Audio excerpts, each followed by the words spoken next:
எப்படிப்பட்ட அசைக்க முடியாத நம்பிக்கை ஆபத்து நேரத்தில் வச்சிருப்பீங்கன்னாக்க, அசைக்க முடியாத நம்பிக்கை வியாதி நேரத்தில் வைத்திருப்பீர்கள் என்று சொன்னால், அசைக்க முடியாத நம்பிக்கையை பிரச்சனை நேரத்தில் வைத்திருப்பீர்கள் என்று சொன்னால், நம்முடைய தேவன் பார்த்து கொண்டு நீங்கள் எதிரிகளால் அழிக்கப்படுவதை பார்த்து கொண்டு சும்மா இருப்பார் என்று நினைக்காதீர்கள். கர்த்தர் களத்தில் இறங்குவார். ஆமென் சொல்லலாமா? எனக்காய் உனக்காய் கர்த்தர் யுத்தம் பண்ண துவங்குவார். ஆமென். 1000 பேர் அல்ல 10000 பேர் என் பக்கத்தில் விழுந்தாலும் அது என்னை அணுகாதபடிக்கு எல்லா எதிரிகளையும் கர்த்தர் வீழ்த்தி போடுவார். கைகளை தட்டி சொல்லு, 1000 பேர் அல்ல 10000 பேர் வந்தாலும் ஒன்னும் செய்ய முடியாது. எதிரிகள் பேசுவதை பார்த்து கொண்டு அமைதியா இருக்கிற தேவன் அல்ல. கொஞ்ச நேரம் அமைதியா இருந்தாரு.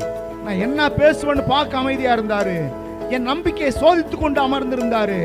இந்த இக்கட்டான சூழ்நிலையில என் வாயில் என்ன வார்த்தை வரும் என்று ஆண்டவர் இயேசு கவனித்துக் கொண்டிருந்தாரு. இப்ப நான் சொல்லும் பொழுது, விசுவாசமாய் பேசும் பொழுது, என் பிள்ளை எனக்காக வைராக்கியம் பாராட்டுறான்.